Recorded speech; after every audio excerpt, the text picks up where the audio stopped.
My name is Kate Caripio, and I am a certified health coach with Take Shape for Life.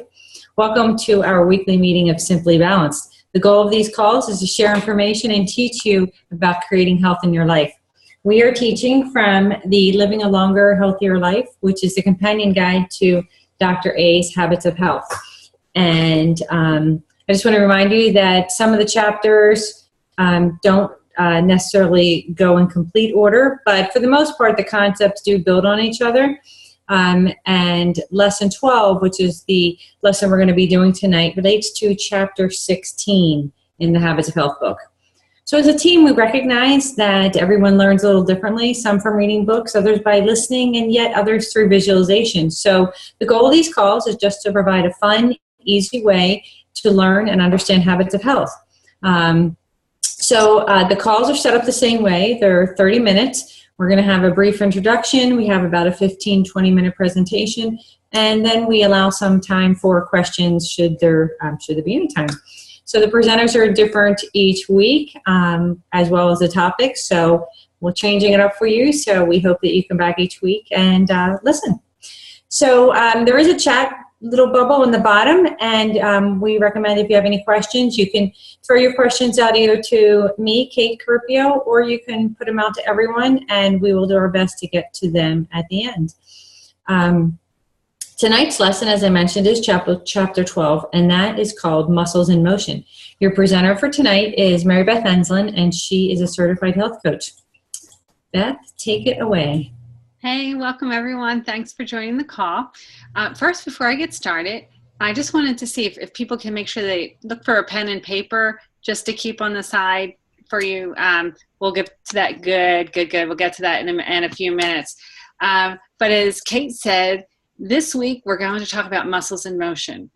So just as a reminder, last week Donna talked about another habit of healthy living. She gave us a lot of great tips on how to burn calories with everyday activities. Remember what it was called? It was non-exercise activity thermogenesis, or NEAT. So there were 6 of them. Does everybody remember what they were? How about we write in the chat bubble so we can see what they were? Standing, right? Stairs, right? Stairmaster, good. Samba, right? Stance, right? Switch it up, perfect. One more. Let's see. Stance, standing, strolling. You got it. Very good. Nice job. Okay, so now we're actually just going to take that to the next level. So what we're going to talk about tonight is eat. And no, I'm not talking about food. I'm talking about the exercise part. So this is exercise activity thermogenesis. Okay, so before we start that, does everybody remember what thermogenesis is? That is when we're like creating heat and you get your energy because you're actually starting to put those muscles into motion. Okay. So first things first, just want to be very clear. If you have either a lot of weight to lose or you haven't exercised in a while, it's always good to start with consulting your physician. You really want to make sure that everybody's on the same page. You have to start slow. It's just really important. Safety first, okay? Okay, so then let's talk for a few minutes about why is exercise important? I am sure that everyone has heard time after time again when we say you can't lose weight by exercise alone. And you really can. But do you know why? Well, in order to lose 1 pound, you need to burn 3,500 calories.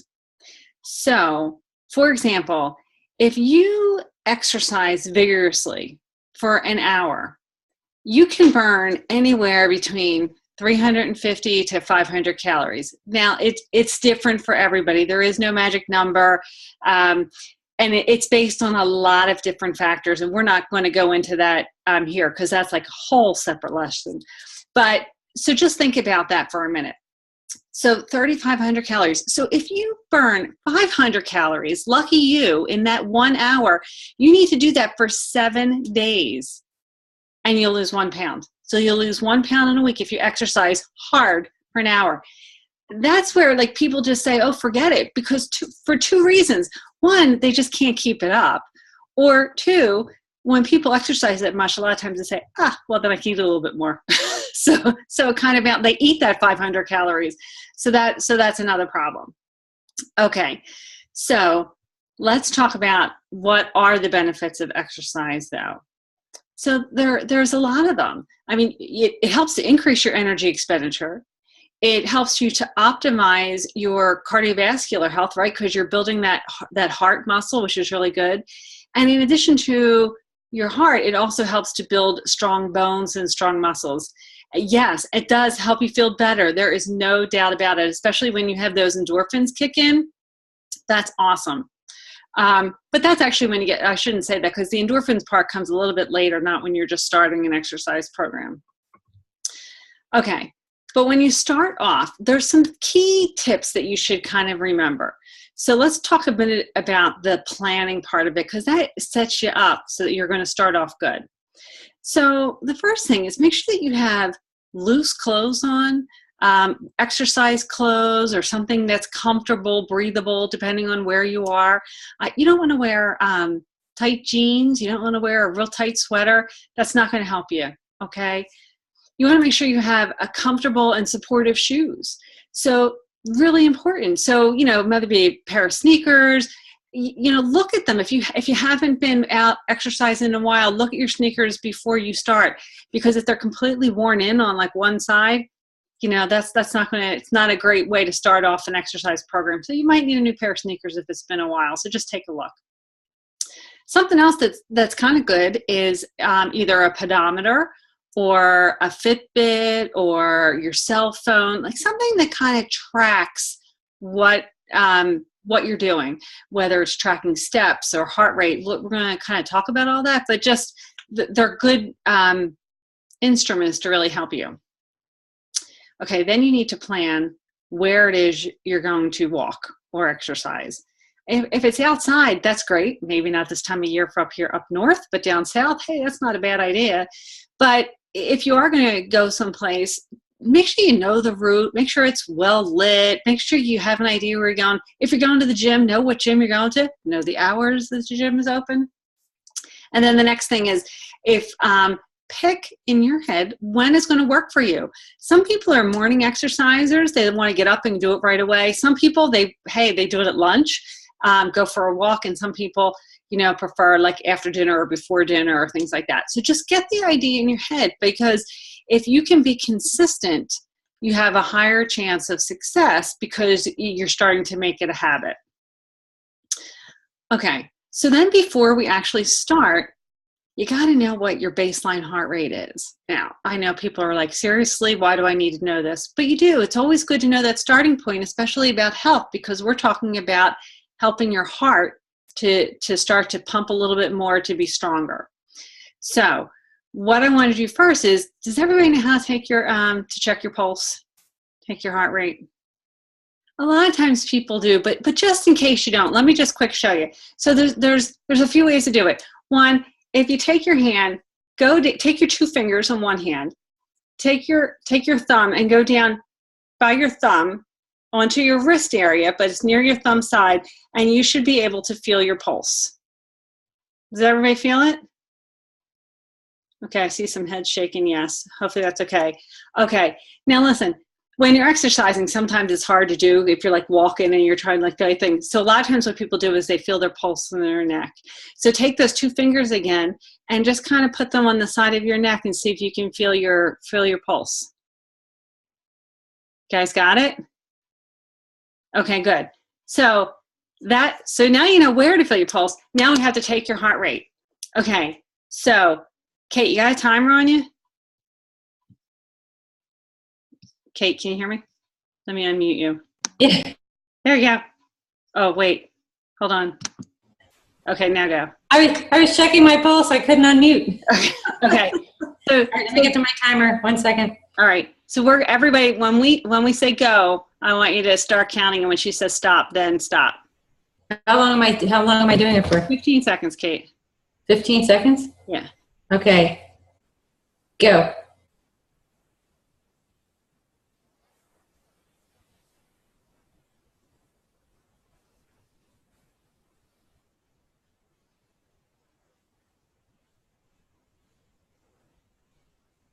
That. Okay. So now take that number and times it by 4.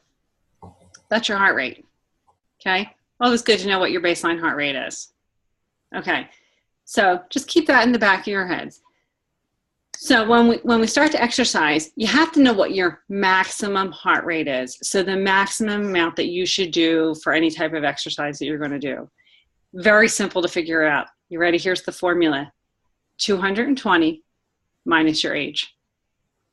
That's it. That's the maximum that your heart should be. So, 220 minus 50. So my maximum heart rate is 170. Okay, but now we're going to talk about the target heart rate. So when you're exercising, there's a range that your heart rate should be in. So there's a minimum heart rate and a maximum heart rate. The minimum heart rate is you take that answer to number 1, which we just said, that maximum heart rate, right? So 170 for me. And you're either going to multiply that by 0.5 or just cut it in half, the easy way. So 170 divided by 2 is 85 for me. So my minimum heart rate when I'm exercising should be 85. Okay. Now I need the maximum heart rate that I should do as somebody who's new to exercise. So I want to take that 170 again for me, like my maximum heart rate, and times that by 0.65. I know some people are looking for calculators, but for me, that gives me 110. So when I start exercising as something that's new, my heart rate should be between 85 and 110. Now, as I start exercising more and get used to that, it starts to become a habit. And I'm getting used to it, then I can increase it. And instead of timesing it by 0.65, I can increase it to 0.75. So then my upper range goes to 128. So it's 85 to 128. And then as I continue on to becoming optimally fit, so once I am doing this on a routine basis for, a fair amount of time and I'm well into a routine, I can go up to as high as 85% of that maximum rate. So it's that 170 times 0.85.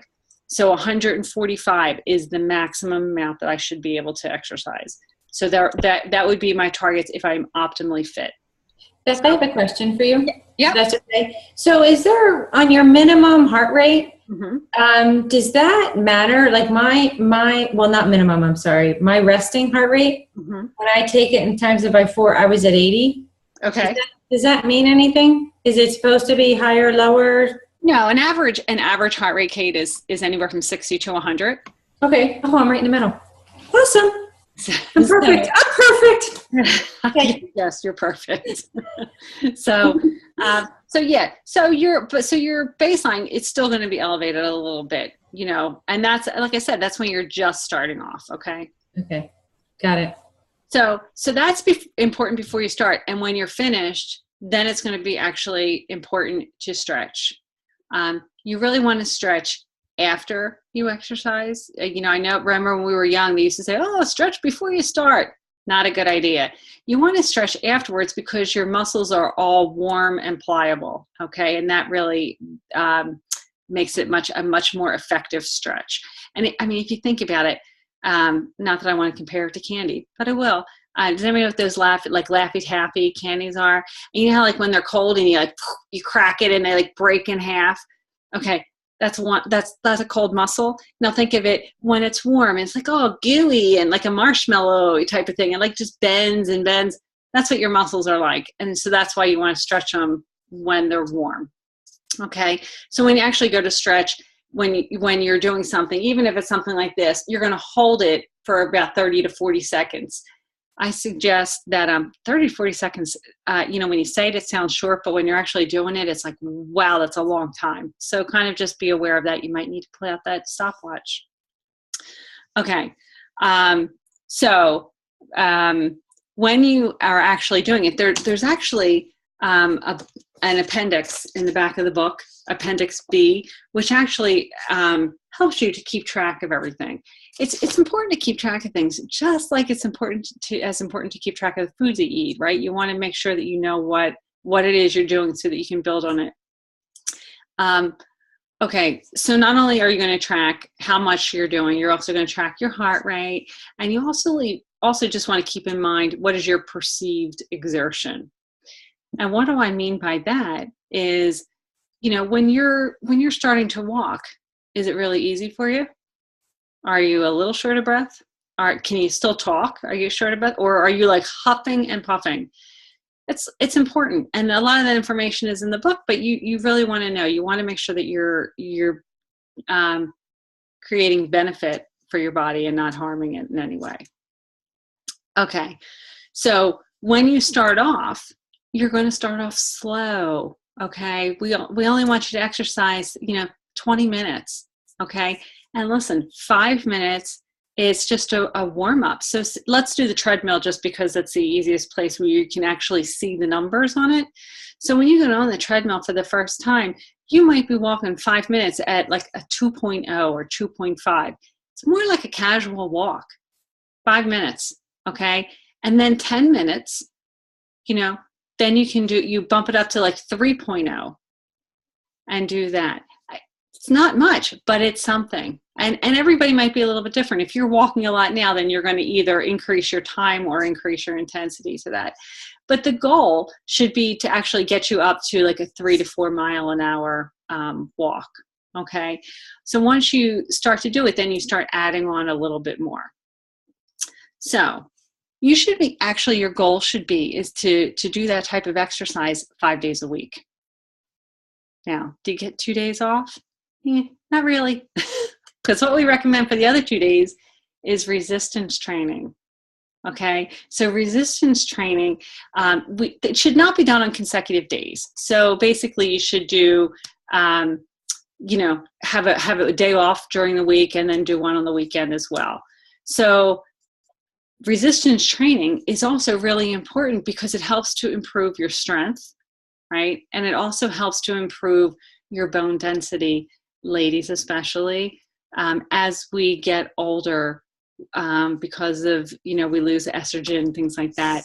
Our bones start to get a little bit brittle. So it's really important that resistance training or using weights really is key in helping us to maintain our overall bone health.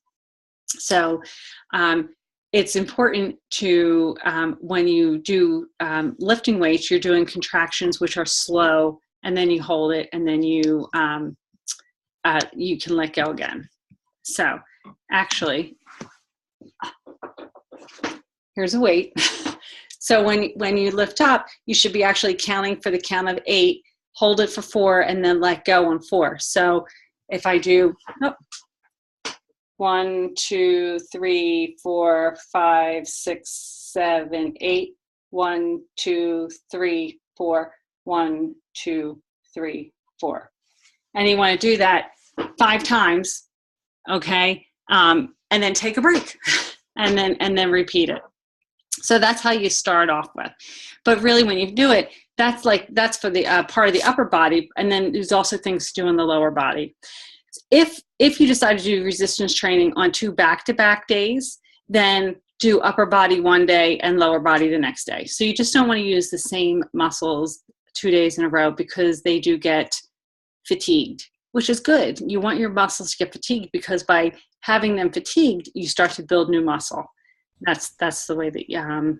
Hey Beth, I have a question. Yes. So when you're talking about when you say don't do back-to-back using the same muscles, that's not with walking, right? That's just on isolated strength training. Correct. Resistance walking, training. You're going to do 5 days a week. Yes. Okay. The walk. Okay. And eventually at some point you can walk every day and add the resistance on top of it.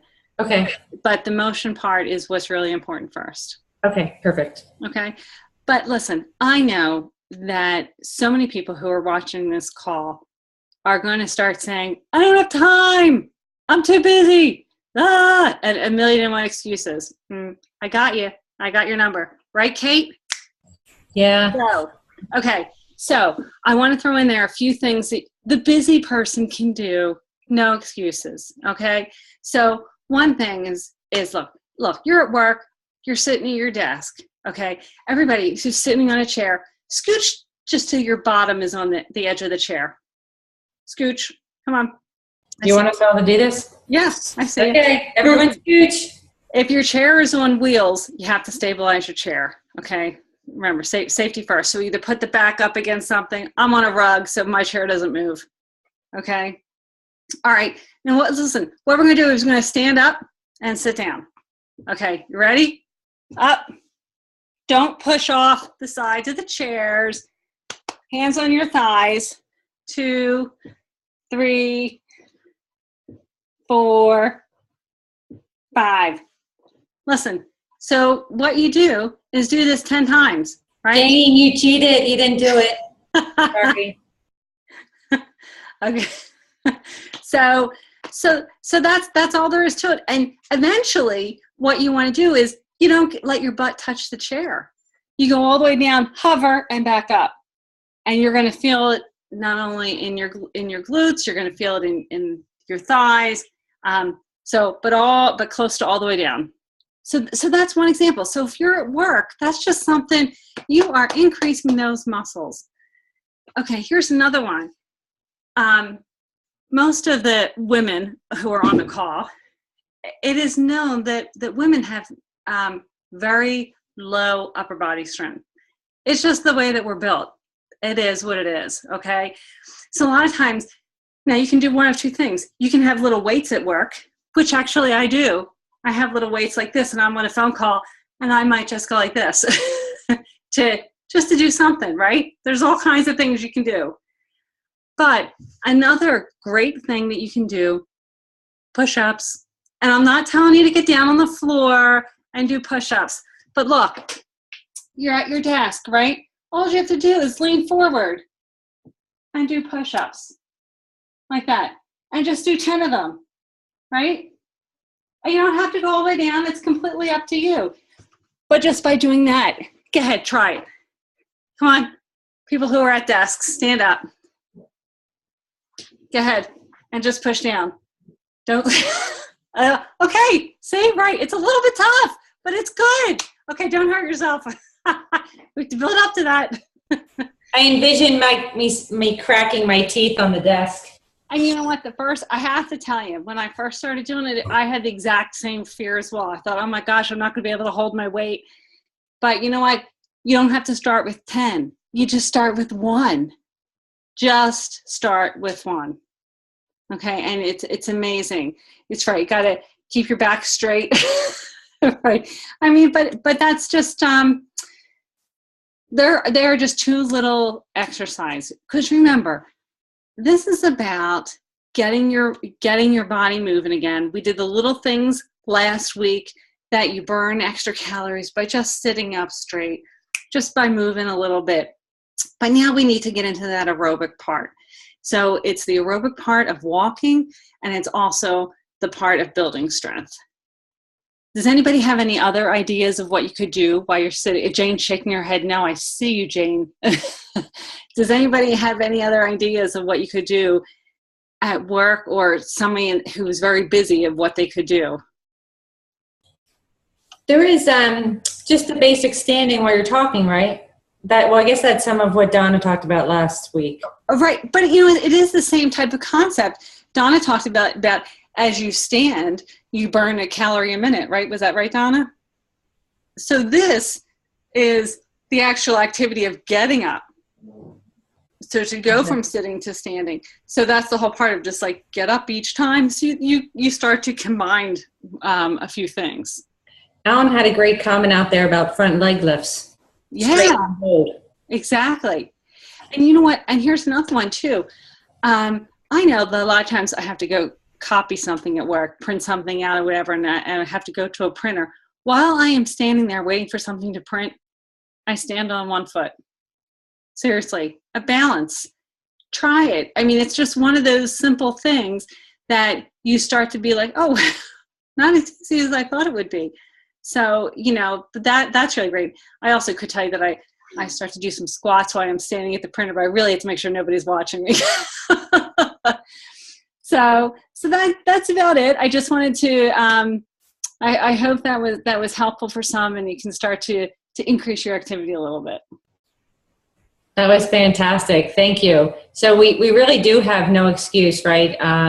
There's definitely ways that we can increase our motion on a daily basis, burn some extra calories, as well as getting some muscles. We gotta start defining, because everyone up north, it will be summer up there soon. Just saying. So we're coming up to the winter solstice, which means the days are going to start getting longer. So that's it. Lesson 12 done in 30 minutes. How about that? So thanks, Beth, for a great presentation. Really appreciated that. We hope everyone enjoyed it. Just want to remind you that we will not be having a call next week or the week after, because that's December 26th and January 2nd, and most people will be on a holiday. So we will reconvene on Monday, January 9th. Okay, so 7:30, January 9th. We will be doing lesson 13, and this is a fantastic one. Jane loves this one. This is related to chapter 17, and it's all about sleep. Sleep, fantastic information. So with that being said, we want to thank you for being on the call and listening to us. And please be sure to invite your family, friends, anyone you think who might be interested or benefit from learning these healthy habits. Remember, as we always say, stay simply balanced. Remember, healthy choices, healthy you. Good night, everyone.